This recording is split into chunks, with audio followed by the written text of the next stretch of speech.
తండ్రితో తనయుడు సంభాషించుట మన వాక్య భాగం అండి. యోహాను సువార్త 17వ అధ్యాయం 1 నుంచి 9 వరకు చదవవలసిందిగా కోరుచున్నాను.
చాలా థ్యాంక్ యూ.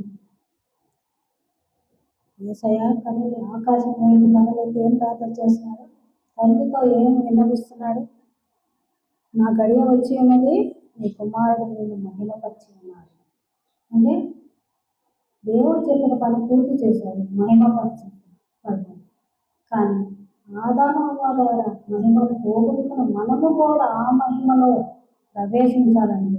ఈ మాటలు మనం అన్ని గైకొనాలంటే అద్వితీయ సత్యదేవుడు అయి ఉన్నా ఇందును నీవు మొదలున యేసుక్రీస్తుని ఎరిగిటే నిత్య జీవం. ఆయన ఎరిగి ఉన్నప్పుడే మనం నిత్య జీవంలో ప్రవేశించగలం. ప్రవేశించినప్పుడే ఆ మహిమను మనము పొందుకోగలం.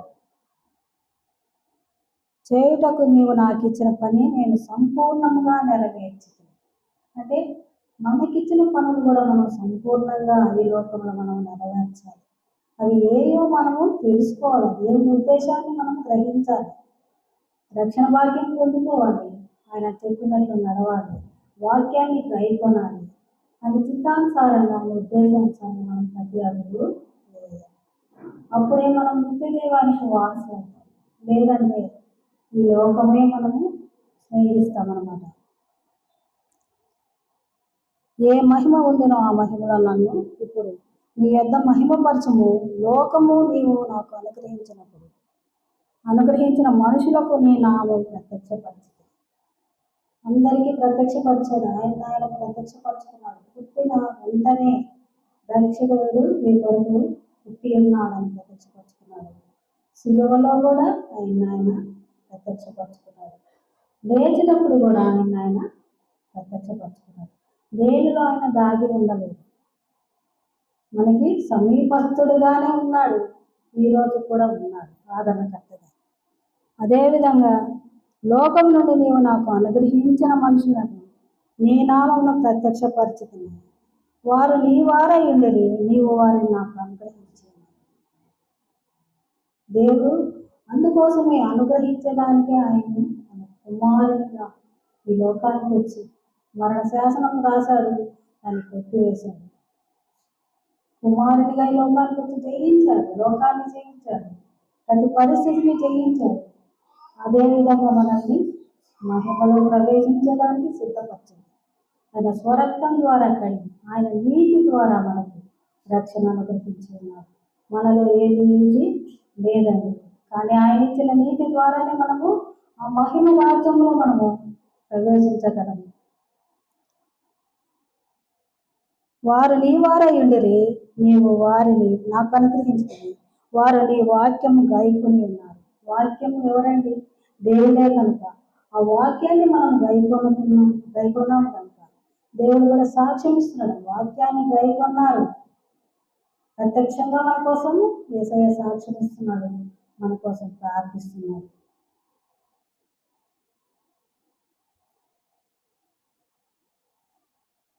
వారు నీ వాక్యంలో గైకొని ఉన్నారు. నీవు నాకు అనుగ్రహించిన మాటలు నేను వారికిచ్చి ఉన్నాను. వారు ఆ మాటను అంగీకరించి నేను నీ యొద్ద నుండి బయలుదేరి వచ్చుతున్నని నిజముగా ఎరిగి నీవు నన్ను పంపితివని నమ్మిరి కనుక నీవు నాకు అనుగ్రహించి ఉన్నవన్నీ నీ వల్లనే కలిగినవని వారిప్పుడు ఎరిగి ఉన్నారు. నేను వారి కొరకు ప్రార్థన చేయుచున్నాను, లోకం కొరకు ప్రార్థన చేయటం లేదు. అంటే లోకమంతటి కొరకు ప్రార్థన చేయడం లేదు. ఏర్పరచబడ్డ వారి కొరకు కోసమే దేవుడు ఈ లోకానికి వచ్చాడు.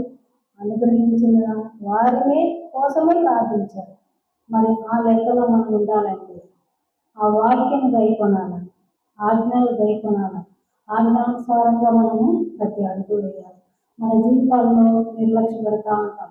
ఎంతో అంటే అన్నీ సులభంగా తీసుకుంటాం.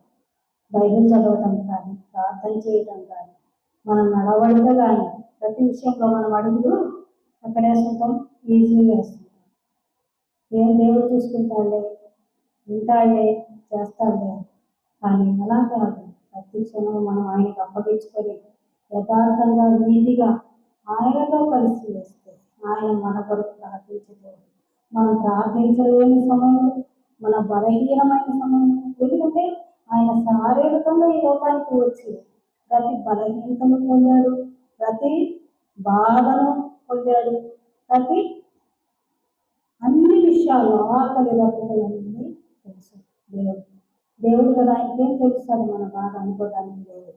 ఆయనే కనుక గుర్తింపు చేసుకుని లోకానికి వచ్చి ప్రతిదీ మన కోసం అన్నీ మనకు గ్రహింపు చేయాలని, ఏ విధంగా ఏది ఎలా చేయాలి అన్నీ నేర్పుతూ వచ్చాడు. ప్రార్థన ఎలా చేయాలి, తండ్రిని ఎలా అడగాలి, తండ్రితో ఎంత కలిసి ఉండాలి, ఎలా జీవించాలి, వాక్యాన్ని ఎలా గైకొనాలి, ప్రార్థన ఎలా చేయాలి, అన్నీ మనకు దీనిలో ఈ వాక్యంలో నేర్పించాలి. కానీ దాని ప్రకారం మనం అన్ని వేస్తే ఆయనతో కలిసిన వారం అవుతాం. దేవుడు మనకి అన్ని అనుగ్రహించున్నాడు. ఆయనతో పొందిన దెబ్బల చేత మనకి స్వస్థత, ప్రతి విషయంలో అన్నింటిలో బాధలు వచ్చి మన కోసం ఆయన మనకి క్షమాపణ అనుగ్రహించి ఉన్నాడు.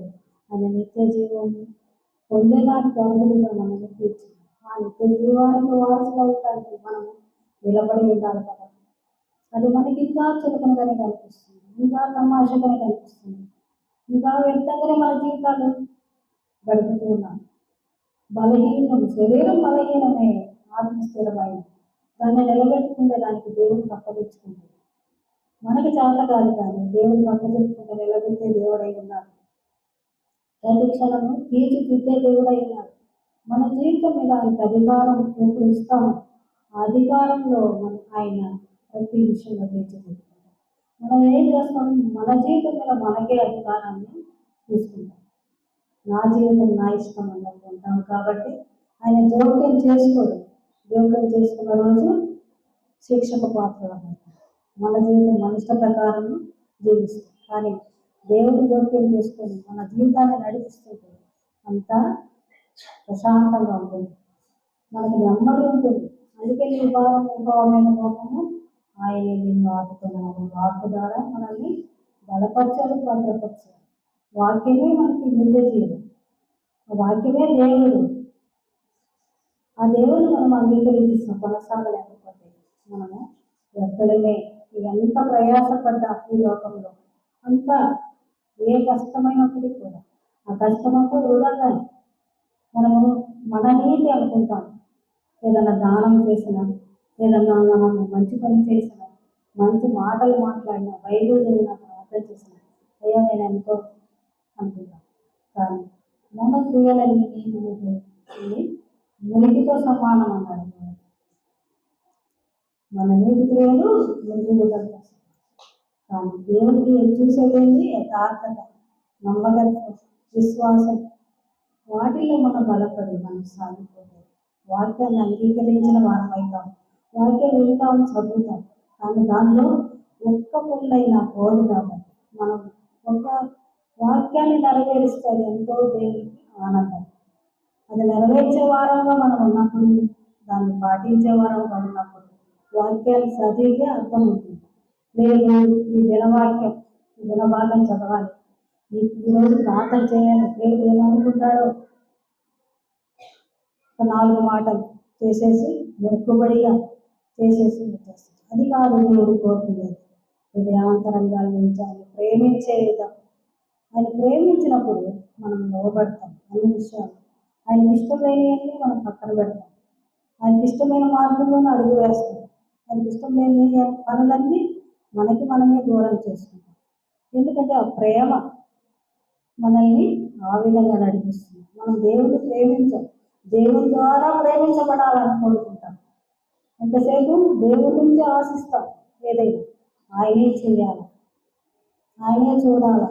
పుట్టించినోడు ఆయనకి తెలియదా, ఆయన చేయడా అనే ప్రశ్నలు కూడా వస్తాయి మనుషులు. కానీ అది కాదు. మనం ఆయన నమ్మదగిన దేవుడు. మనము నమ్మకమైన వారమైతే ఆయన ఎల్లప్పుడూ నడిపించే దేవుడై ఉన్నాడు. ఆయన స్వీకరించే దేవుడై ఉన్నాడు. ఆయన ప్రాణం పెట్టే దేవుడై ఉన్నాడు. ఆయన పరలోక రాజ్యానికి నడిపించే దేవుడై ఉన్నాడు.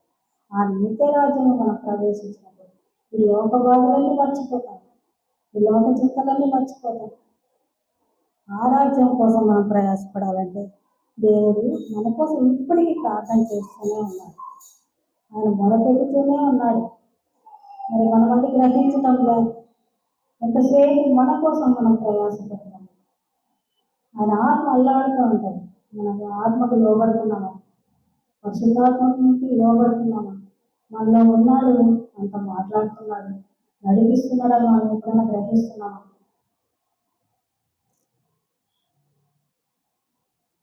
10వ వచనం నుంచి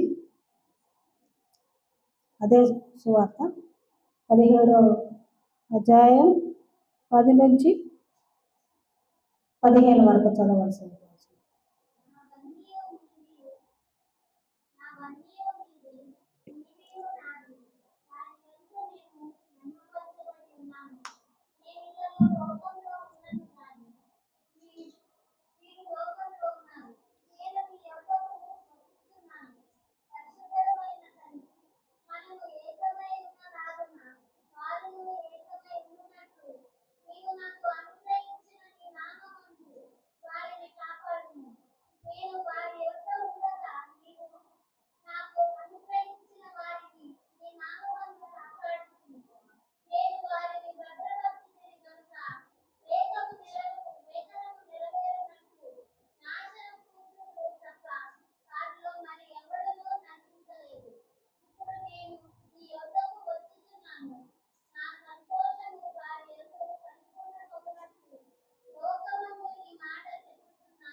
చాలా దృష్టి నుండి కాపాడమని దేవుడే ప్రార్థిస్తున్నాడు. మన కోసం యేసయ్యే ప్రార్థిస్తున్నాడు. ఆయనే వచ్చి రక్షించుకున్నాడు.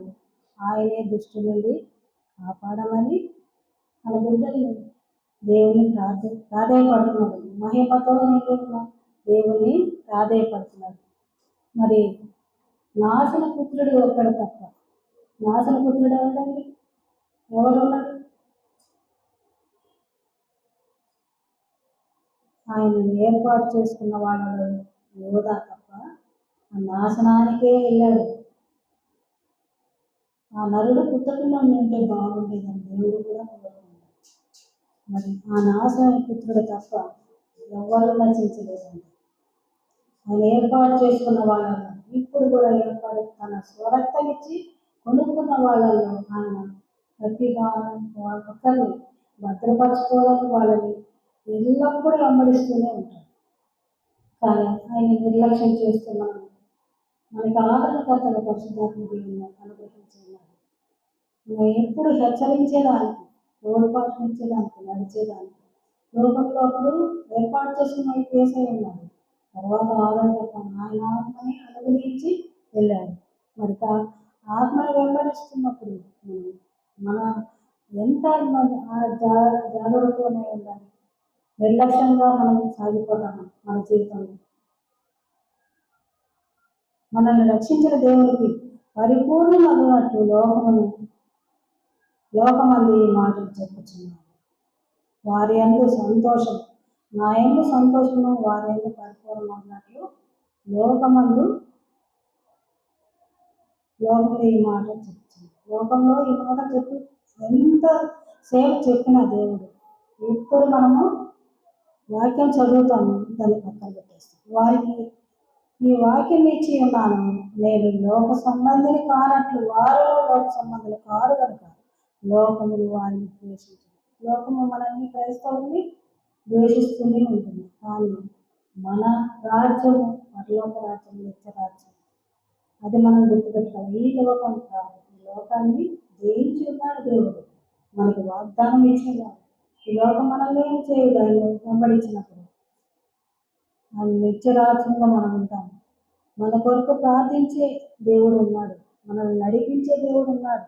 ఎప్పుడంటే మనం అప్పగించుకున్నప్పుడు, మనం ఆనుకున్నప్పుడు, ఆ విశ్వాసం నిరీక్షణలో మనము బలంగా నాటబడి ఉంటే మనకి ఏ భయం ఉండదు.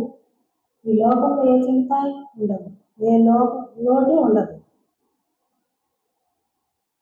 సంతోషం వారి అందుకు పరిపూర్ణమగినట్లు లోకమందు ఈ మాటలు చెప్పుచున్నాను. వారికి నీ వాక్యం ఇచ్చి ఉన్నాను, నేను లోక సంబంధులు కానట్లు వారిలో లోక సంబంధులు కారు కనుక లోకంలో వారిని ద్వేషించను. నీవు లోకంలో నుండి వారిని తీసుకొని పోమని నేను ప్రార్థించట లేదు, కానీ దుష్టుని నుండి కాపాడమని మరి ప్రార్థించుచున్నాను. దేవుడు అంత ప్రార్థన చేస్తున్నప్పుడు మనకెందుకు చింత? మన చింత యావత్తు ఆయన మీద వేసి మనము సాగిపోతే దేవుడే చూసుకుంటాడు కదా. ఎందుకు మన ముందు మన ద్వారా మనం మోసుకుంటూ ప్రతి క్షణము మనల్ని మనము కించపరుచుకుంటూ మన లోపాలు మనం చూసుకుంటూ వాక్యానికి విలువ లేకుండా మనం ఏం చేస్తాం? వాక్యం ఇచ్చి ఉన్నాను అంటున్నాడు దేవుడు. ఆ వాక్యమే దేవుడు. ఆ దేవుడే మనలో ఉన్నప్పుడు మనకి ఇంకేంటి? ఆ మహిమలో మనం ఉంటాం కదా. ఈ లోకంలో కష్టాలే మనం పొందాలనుకుంటున్నామా? ఇంకా దేవునితో స్నేహం చేయకుండా లోకానికి దాసులై ఇంకా లోకంతోనే నడుస్తూ లోకంలో ఎంత ప్రయాసపడినా, రోజంతా ప్రయాసపడి మనం నిద్రపోయినా ఆ కలతనెత్తులే. అదే నువ్వు దేవునితో గడిపి నిద్రపోతే ప్రశాంతంగా నిద్రపోయేమో. కొంత సమయం దేవునికి మనం ఇవ్వలేము. కొంత సమయం రక్షింపబడ్డ నాటి నుండి ఆయన స్వరక్తం మనల్ని కడిగి ఉందని ఆ ఇదితో ఉంటే మనము దేవునితో గడిపొచ్చాము. ఆయన మన కూర్చుంటే స్తుతి చెల్లిస్తాం, వేస్తే స్తుతి చెల్లిస్తాం. ఎందుకంటే ప్రతిదీ ఇచ్చేది ఆయనే. ప్రతిదీ మన శరీరము బలహీనమే, మన శరీరంలో ఉన్న అవయవాలన్నీ సృజించింది ఆయన. డాక్టర్ల కంటే పరమ డాక్టర్ ఉన్న ఆయన. వీళ్ళు స్కానింగ్ చూడాలా డాక్టర్లు, ఆయనకు అన్ని సమస్తం అన్నది ప్రాక్టికల్గా తెలుసు. అందుకని డాక్టర్లకి జ్ఞానం ఇచ్చేవాడు ఆయన. మనల్ని కూడా దేవుడు ఆనుకుంటే ఆ డాక్టర్ల జ్ఞానం ఇచ్చి ప్రతిదీ స్వస్థపరుస్తాడు, సంపూర్ణ ఆరోగ్యవంతులుగా చేస్తాడు. అవయవాలన్నీ ఆయన తప్ప చెప్పాలి. అయ్యా నీ స్వహస్తాలతో నన్ను నిర్మించున్నావు, నాలో ప్రతి అవయవం నువ్వే ఏర్పాటు చేస్తున్నావు, ఏ అవయవం ఏ లోపం ఉందని నీకు తెలుసా?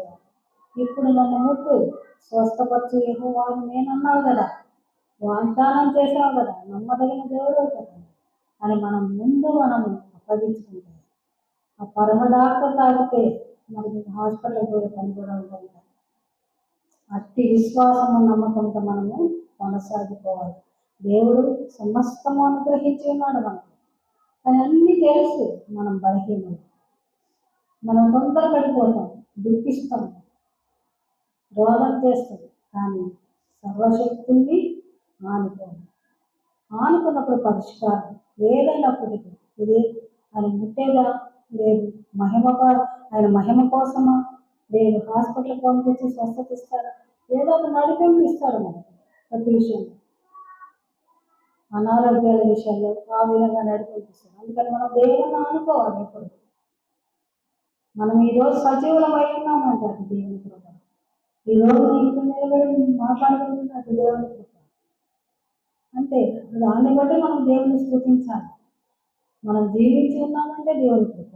మనం ప్రతి క్షణము లేచి ఆరోగ్యంగా ఉండి తిని త్రాగలిగి మాట్లాడగలుగుతున్నామంటే కూడా దేవుని కృప. ఏ సమయంలో దుష్టుడు ఏ విధంగా పడగొట్టాడో తెలియదు, ఏ మనుషులు వేసుకుంటాడో తెలియదు, ఏ పరిస్థితులు మనల్ని అల్లకల్లోలం చేస్తాయో తెలియదు, మనం ప్రయాణిస్తున్నప్పుడు ఏ అపాయాలు వస్తాయో తెలియదు. వీటన్నిటినీ కాపుదల ఇచ్చి కాపాడేవాడు ఎవరండి? దేవుడు అక్కడే. ఏ మనిషి నమ్మదగిన వాడు లేదు, దేవుడు ఒక్కడే నమ్మదగిన వాడు. కాబట్టి ఆయన ఆనందం మన జీవితం కొనసాగించాలి. ఆయన ఎంతో విశ్వాసం ఉంచాలి, నిరీక్షణ ఉంచాలి, ఎల్లప్పుడూ దేవుడిని స్తుతించాలి, ఘనపరచాలి. అప్పుడే మనము ఆ మహిమలో ఉండగలం. అది లేకుండా మనము కేవలం మన జీవితాలతో ప్రయాసపడుతూ ఎప్పుడో మనం దేవుని జ్ఞాపకం చేసుకుంటాం కాదు. దేవుని సమస్త మహిమ ఘనత ప్రభావాలు ఆరోపించే విధంగా ఉండాలి. 16 నుంచి అదే అధ్యాయంలో 16 నుంచి 26 వరకు చదవాల్సింది.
వాక్యమంతా చదవాల్సి వచ్చింది. ఎందుకు? దేవుడు యేసయ్య తండ్రితో ఏం మాట్లాడారు? తండ్రి కుమారుడు ఏకమై ఉన్నారు. ఏకమై ఉన్నలాగనే మనం కూడా ఆయనతో ఏకమై ఉండాలని కోరుకుంటున్నాడు. అందుకోసమే ప్రార్థించాడు, అందుకోసమే శ్రమ పొందాడు, అందుకోసమే మనల్ని అప్పగించాడు. ఆ మహిమలో మనం ఉండాలని ఆయనతో కలిసి ఉన్నాడు. నీవు ఏకమై ఉండలాగిన వారు కూడా ఏకమై ఉండాలయ్యా అని ప్రార్థిస్తున్నాం. ఆయన దేవుడి ప్రార్థన మనం ఆలోచిస్తున్నాము. మనం ప్రార్థిస్తున్నాం, అయ్యా నీతో ఉండాలి, నీలో కలిసి ఉండాలి, నువ్వు నాలో ఉండాలి అని మనం ఎప్పుడన్నా ప్రార్థిస్తున్నాం. ఆయన ఉంటే మనకే చింత ఉండదు, ఏ దిగులు ఉండదు. ఈ పోరాటం ఆయన మనతో ఆయన కలిసి యుద్ధం చేస్తాడు, వ్యాజ్యం ఆడతాడు. అన్న నిరీక్షణలో మనం జీవిస్తాం. అప్పుడే లోకాన్ని మనం జయిస్తాం, మన శరీరాన్ని జయిస్తాం, దుష్టుని జయిస్తాం. జయించినప్పుడే కదా మనకు విజయం. ఇవన్నీ జయించగలిగినప్పుడు వీటికన్నిటికీ తోడై ఎవరు నడిపించాలి? మన దేవుడు నడిపించాలి. కాబట్టి వాక్యం అనేది మన హృదయం ఎప్పుడు నాటబడి రెండంచుల ఖడ్గంగా ఉండాలి. ఎందుకంటే అది ప్రాణాత్మ దేహాన్ని చేయించగలదు, మన అన్నిటికీ ఛేదించగలదు వాక్యం. ఆ వాక్యానికి మనం లోబడి ఉండాలి, వాక్యం మనలో జీవించాలి. జగత్పునాది వేయబడక మునిపే తండ్రి దగ్గర కుమారుడు వారు ఏకమై ఉన్నలాగునే మనం అక్కడ గ్రహించాలి. వేరే ఉండలేదు, ఏకమై ఉన్నారు. మన కొరకు అనుగ్రహించాడు, తను తాను వ్యక్తిగా చేసుకున్నాడు. పరిశుద్ధాత్మ దేవుడు అంటే వేరు కాదు, ఆత్మస్వరూపి. మనం ఏకమై ఉన్న దేవుడు అనేది మనం గ్రహించాలి. ఫస్ట్ వేరు వేరు రూపాలు చూసుకొని మనం పూజలు చేయకూడదు, మనము ఒక్కడు.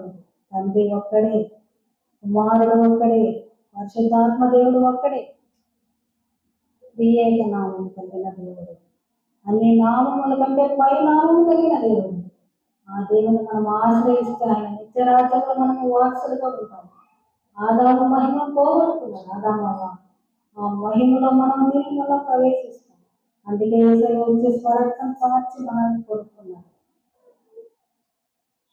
శరీరధారి అయిన వ్యక్తులుగా మరణ శాసనము రాసిన వాడు, మరణం అయితేనే కానీ అది చెల్లదని రాసిన వాడు వచ్చి మన కోసం మరణమయ్యాడు. మన సాక్ష్యాన్ని నిలబెట్టుకున్నాడు. ఈరోజు బాటంగా సాక్ష్యం ఇస్తున్నాడు. నేను నీవు ఏకమైనలాగున మనము కూడా ఏకమైంది. స్వహస్తాలతో చేసుకున్నాడు ఆదాముని, జీవాత్మను వదిలాడు. అందుకని తిరిగి మళ్ళా మనము కూడా ఒకరోజు మరణించినప్పుడు మన అక్కడ ఆయన జీవాత్మే కాబట్టి తిరిగి ఆయనతో కలిసిపోయాడు. శరీరము వృధమే, వృధానే తనంత పోషించిన శరీరం కోసమే కదా ఈ ప్రయాస. అందుకోసమే మనం ఆత్మ కోసమే ప్రయాసపడాలి, ఆత్మ నిలబెట్టుకోవాలి. అది దేవుని దగ్గర చేర్చాలి. చేర్చినప్పుడే మనము ఆ మహిమలో ఉండగలం. ఆ మహిమ రాజ్యంలో మనం చేరాలంటే ఆ మహిమ రాజ్యం కొరకు ప్రార్థన చేయాలి. ఎల్లప్పుడూ నిరీక్షణ గలవారమై ఉండాలి. విశ్వాస పోరాటం చేయాలి. ఇది వచ్చింది కదా, అది వచ్చింది కదా అని మనం కుంగిపోతాం. కుంగిపోకూడదు, ఎప్పుడు విశ్వాసం నిలబడాలి. అది దాన్ని జయించాలి. నా తల్లి నాతో ఉన్నాడు, నాలో ఉన్నాడు, నన్ను నడిపిస్తున్నాడు అని ఆయనకు అప్పచెప్పమన్నాడు. యుద్ధం నేను చేస్తానన్నాడు. అన్ని విషయాల్లో దేవుడు ఏర్పాటు చేసుకున్న వ్యక్తులందరినీ నువ్వు నాకు అనుగ్రహించిన వారిని నేను కాపాడుతున్నాను. కాపాడి మళ్ళీ తిరిగి ఆయన అప్పచెప్తున్నాడు. లోకాన్ని జయించాడు, చూపించాడు. అంటే మనం ఏమనుకుంటాం, దేవునికి అది కష్టం కాదు కాబట్టి అనుకుంటాం. కానీ శారీరకంగా వచ్చినప్పుడు కష్టం కాదా? అంత శ్రమలు పొందినప్పుడు ఒక శిలో దర్శనం ఒకసారి జ్ఞాపకం చేసుకోండి. మనకి చిన్న ముళ్ళు గుచ్చుకుంటే మనం ఓర్చుకోలేము, ఆకలిస్తే ఓర్చుకోలేము, ఎవరైనా తిడితే ఓర్చుకోలేము, తిరగబడతాం. అన్నీ సహించారు. అందుకని నా పోలికలో మారండి, నా రూపులోకి మారండి అన్నాడు. అందుకని సహనాన్ని ముందు మనం కలిగి ఉన్నాం. ఓర్పు సహనాన్ని అనుగ్రహించేది దేవుడు. ఆయనకు అప్పగించుకున్నప్పుడు మనం ప్రతి క్షణము ఆయన రూపులోకి మారగలం. మనం చిన్న చిన్న వాటికి పడిపోయి మన వ్యసనంతో మిగిలిపోతే దుష్టుని కదా ఆనందం, దుష్టిని జయించమన్నాడు కానీ దేవుడు దానికి వెళ్ళిపోయి కోపపడు పాపం చేయొద్దన్నాడు. ఎందుకంటే మన వ్యక్తుల్లో ఎవరైనా తప్పు చేస్తున్నప్పుడు కోపడి సరిదిద్దుకోవడంలో తప్పు లేదు. కోపడి దానిలో పాపం ఎక్కడన్నా ఉంటే కొంచెం దాన్ని కట్ చేసుకోవాలి. ఆ పాపం మనల్ని ఎక్కడ తీసుకెళ్తుంది? దుష్టుని బంధకాలలోకి తీసుకెళ్తుంది. దుష్టుని బంధకాలు లేకపోతామా? ఆయన స్వరక్తం నుంచి మనం కొనుక్కునే రక్షకుని దగ్గరికి వెళ్తాం. అది మనమే నిర్ణయించుకోవాలి. అది చేతులు చాచి పిలుస్తూ ఉంటారు ప్రేమతో. ఆయన ప్రేమ కలుపులు మనము గ్రహించాలి. మనలో నివసించిపోయే పరిశుద్ధాత్మ దేవుడికి లోబడి ఉండాలి. ఎప్పుడు ఏం చెప్తున్నాడు అని గ్రహించాలి. మనం రక్షణ పొందుతామే కానీ పరిశుద్ధాత్మకి కావాలి. పరిశుద్ధాత్మ లోపల నివసిస్తే ఎప్పుడు హెచ్చరిస్తూనే ఉంటాడు. ఏది తప్పు, ఏది సైతం, ఇది చెయ్యి అది చెయ్యదు కానీ మనం లోపడదు.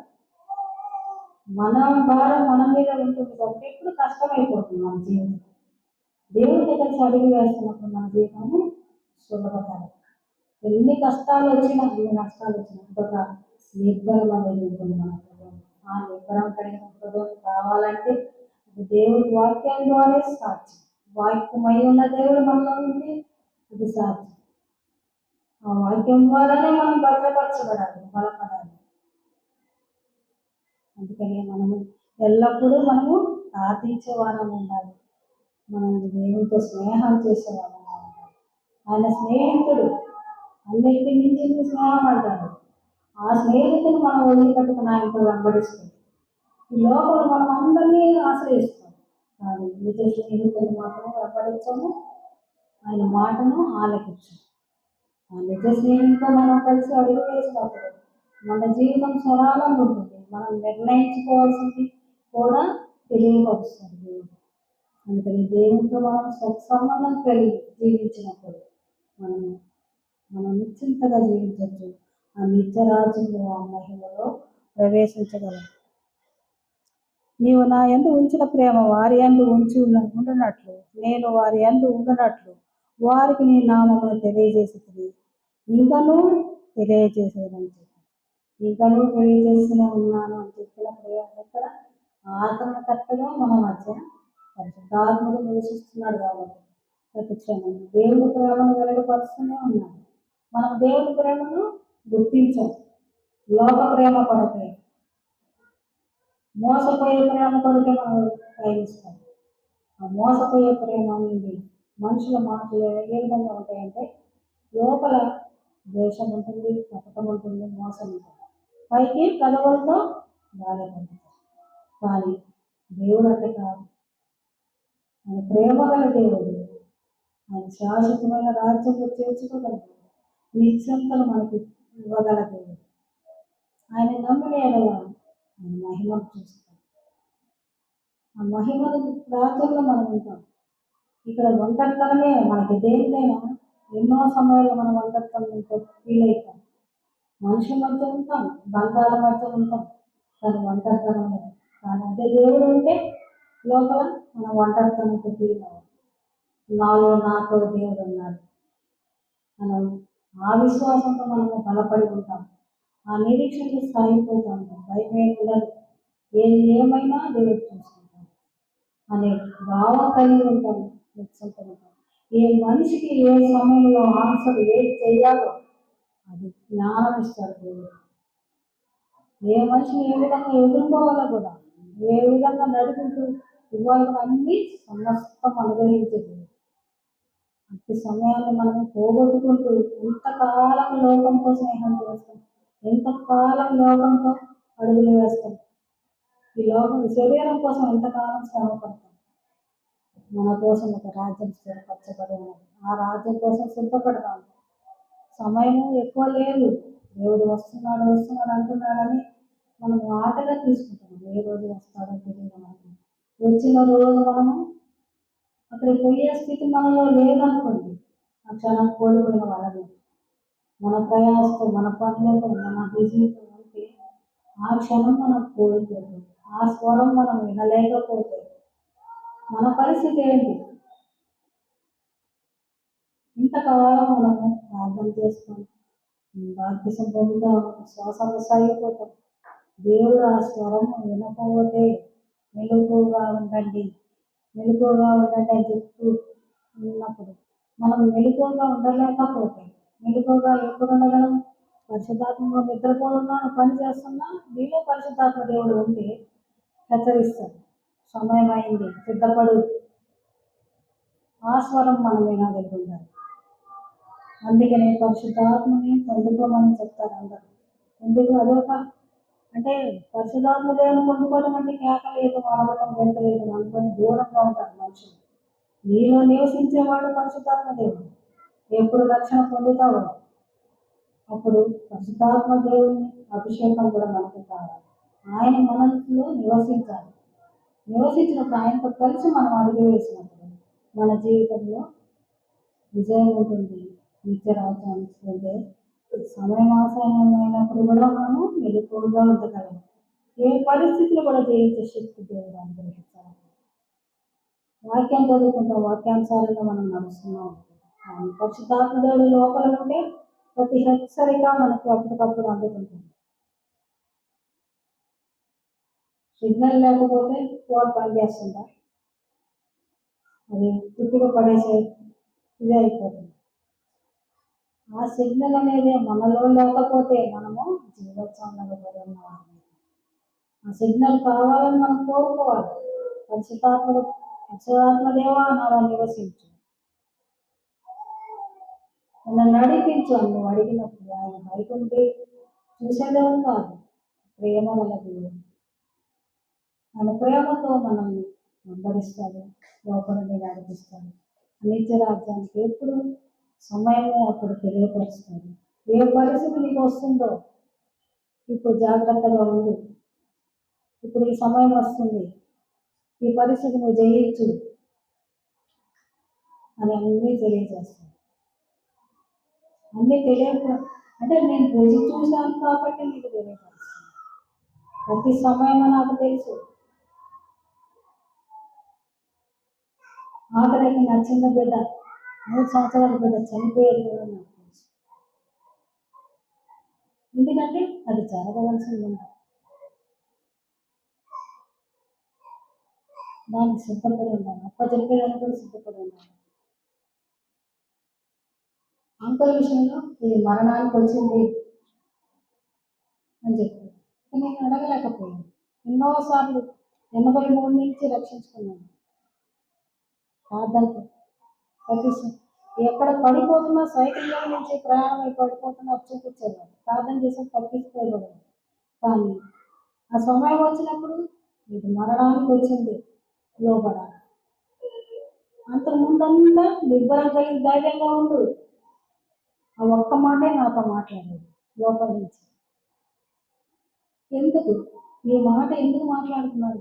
నిబ్బరం కలిగి ధైర్యంగా ఉంటారు, సిద్ధపడి ఉన్నారు.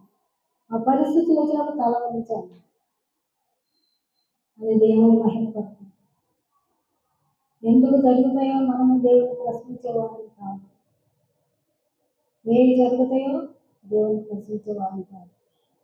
ప్రతి సమయం మనం ముందుంచి మనం సిద్ధపరుస్తూ నడిపిస్తుంటాడు.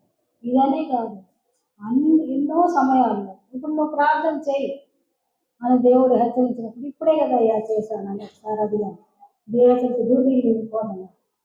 నిర్మానుషంగా రోడ్డు ఉంది, అక్కడ సైకిల్ మీద నుంచి పక్కకు పడిపోయాడు. అప్పుడు ఏదన్నా వెనక నుంచి వచ్చింది, అది తెల్లవారుజాము 5:30 అప్పుడు షిఫ్ట్, చీకటిగా ఉంది. ఏదన్నా వెనక నుంచి వచ్చింది, ఆ చీకట్లో పెట్టేస్తాం. ప్రార్థించు అంతే. లోబడి ఎక్కడే కూర్చొని ప్రార్థన చేస్తాను. ఆయనని నాకు చూపించినట్టు ఆయన లేచాడు, సైకిల్ తీసుకొని వెళ్ళిపోయాడు. కానీ ఆ సమయంలో దేవుడు రక్షించాడు. ఎన్నో సమయాలు అన్నాడు, ప్రాణాపాయ సమయాలు ఎన్నో రక్షించాడు. ఆయన నిలబెట్టుకున్నాడు, 19 సంవత్సరాలు సేవ చేయించుకున్నాడు. కానీ తీరా సమయం వచ్చినప్పుడు ఇప్పుడు మరణానికి వచ్చింది అన్నాడు. అడగలేని స్థితి, అయ్యా రక్షించు. అయినప్పటికీ ఏదన్నా నష్టమో ఏ రోజు మనుషుల ద్వారా అయి ఉంటే తప్పించయ్యా అని అడిగాను. కానీ అది మరణానికి వచ్చింది, ఆ సమయం వరకే నిర్ణయించబడింది. దేవునికి లోబడ్డాను. ఈరోజు దేవుడిని నడిపించుకుంటున్నాడు, నిలబడుతున్నాడు. అంతే మనం ఎప్పుడు ప్రతి విషయంలో దేవుడికి లోబడి కష్టమైన నష్టమైన, ఎందుకంటే చెప్తా ఉంటుంది అనుకుంటారే కానీ రుచి చూసి తెలుసుకున్నట్టు అవుతున్నాడు. ప్రతి విషయంలో రుచి చూసి పాపం తీసుకున్నప్పుడు తీసుకున్నాడు, వాగ్దానం ఇచ్చి మళ్ళీ ఫెయిలింగ్ ఇచ్చాడు. ఆ సమయంలో అంకుల్ కూడా ఇష్టపడలే. ఎందుకు? అప్పుడు 49 అంకుల్కి. ఇష్టపడలే. కానీ వాగ్దానం చేసిన దేవుడు నమ్మదగిన దేవుడు. డాక్టర్ దగ్గరికి కూడా వెళ్ళారు మా తండ్రి. ఆయన ఇద్దరు డాక్టర్ కూడా అభయం ఇచ్చింది, ప్రార్థన వల్ల నేను చూసుకుంటాను. ఆ విధంగా ఆమె ఎన్నో 9 నెలలు ఆమెని సైతాను పడగొట్టాలని ఎంత చేసిందంటే అంత చేసింది. ఈరోజు దేవుడు వాడుకోవాలనే నిలబెడుతున్నాడు. ఆ విధంగా తీసివేసింది, మళ్ళా మరలా వచ్చింది. ఆ సమయంలో నాకు 18 సంవత్సరాలు పాపను పోగొట్టుకున్నప్పుడు, ఈమెను పొందుకున్నప్పుడు 33 సంవత్సరాలు. కానీ దేవుడు అనుగ్రహించే దేవుడు, ప్రతిదీ ఇచ్చే దేవుడు. ఏదైనప్పటికీ కూడా ఆయన వాక్యం నెరవేర్చబడుతుంది. గర్భసంచి పనికిరాదు అన్నారు. ఇంకా బాగా పుట్టించడం, అదే గర్భసంచిలో నుంచి పుట్లు పడకుండా కూడా నా పాపనిచ్చాడు. ఆయనకు అసాధ్యమైంది కదా. డాక్టర్కి చెప్పు అనేవాళ్ళు. కానీ నేను డాక్టర్ దగ్గరికి పోయినప్పుడు ఎప్పుడు నా నోరు తెరవబడేది కాదు. ఎందుకు అమ్మాయి అక్కడ చెప్పలేకపోతున్నాను. అట్టనే దేవుడు కాపాడి ఆమెని 6 నెలల అడ్డా తిప్పేసి బిడ్డని నా గర్భసంచిని భద్రపరిచి ఆ బిడ్డను అనుగ్రహించాడు. ఎన్నో సమయాలు ఆయన ప్రేమను చూశాను కాబట్టి మీ వద్ద పంచుకుంటున్నాను. అందుకే ప్రేమ దేవుడు కాబట్టి దేవుని వెంబడించాలి, ఆయన్ని ఆశ్రయించాలి, పరిశుద్ధాత్మని లోపల ఆరాధించాలి. ఆరాధించినప్పుడే మనము ఆయన చెప్పే మాటలు వినగలము, గ్రహించగలము, నెరవేర్చుకోగలము. ప్రతిదాన్ని లోబడి స్వీకరించి జీవించాలి. కష్టమైన నష్టమైన ఆయన నిత్య రాజ్యంలో మనం ప్రవేశించడానికి సిద్ధపడాలి. అన్ని సమయాలను మనం జయించే విధంగా ఉండాలని నా సాక్ష్యం కూడా మీతో పంచుకున్నాను. వాక్యం ద్వారా చెప్తా ఉంటాము, వాడిట వీళ్ళిట ఇది చేయాలి అది చేయాలి. కానీ ప్రత్యక్ష సాక్షులు ఉన్నప్పుడే మనలో విశ్వాసం, నిరీక్షణ బలపడుతుంది. అందుకని నా సాక్ష్యం నేను అప్పుడప్పుడు పంచుకోలేదు. వాక్యంలో లాస్ట్ ఎప్పుడైనా నా సాక్ష్యం పంచుకున్నానంటే విశ్వాసం ద్వారా బలపడాలి, నిలబడాలి, కుదరదు, లోకాన్ని జయించాలి, ఎదురేయాలి. ఒక్కొక్కరికి ఒక్కొక్కలాగా ఉంటాయి శ్రమ, ఒక్కొక్కరికి ఒక్కొక్కరు లాగా ఉంటాయి. కానీ వాటిని అన్నింటినీ మనం జయించగలిగిన రోజు లోకాన్ని జయించిన వాళ్ళం, ఆయన మహిమ కొరకు నిలబడ్డ వాళ్ళం. ఇంకా ఆయన మహిమ రాజ్యాల్లో చేర్చబడాలని ఇంకా మనం ఎంతో ప్రయాసపడాలి. ఆ మహిమ రాజ్యంలో మనందరం చేర్చబడాలని ఆశిస్తూ దేవుడి కృపగల వాక్యం దీవించబడగాక ప్రార్థన చేసుకుంటాం. సర్వ సృష్టిని ఏకరీతిగా పాటిస్తున్న నా గొప్ప తండ్రి, మీ ఘనమైన నామానికి వెళ్ళని వందనాలు. మీ మహిమలు మమ్మల్ని బలపరిచి భద్రపరుస్తున్నదేవో వందనాలు. మీ కృపలో ఇంతవరకు వాక్యం ద్వారా వాడబడాలి, దాన్ని బట్టి వందనాలు. మీ సన్నిధి నాకు తోడుగా ఉంచి నడిపించిన విధానం బట్టి వందనాలు. అది మీ కృపా సహాయం దయచి బలాన్ని శక్తిని అనుగ్రహించండి. ఆత్మబలం కావాలైనా శరీరం బలహీనమైనది, ఆత్మ స్థిరంగా నిలబెట్టకు కృప చూపించడం అందరికీ. తండ్రి, మీ నిత్యరాజ్యానికి మేము అందరం సిద్ధపడగలరు. తండ్రి, మీరు చూపించిన ప్రేమ, మీరు చూపించిన త్యాగం, మీరు చూపించిన క్షమ అన్నింటినీ మేము పొంది ఉన్నాం. లోకాన్ని, శరీరాన్ని, దుస్తుల్ని జయించుకుంటాం. అది మీరు నిత్యరాజ్యానికి వారసులకు మనం సిద్ధపరచుకున్నాం. ఇంతవరకు నడిపించిన దేవానికి వందనాలు తెలుస్తాం. వాటిలో రానయ్యే చెప్పేసుకోరట వేడుకుంటున్నాను తండ్రి. ఆమేన్.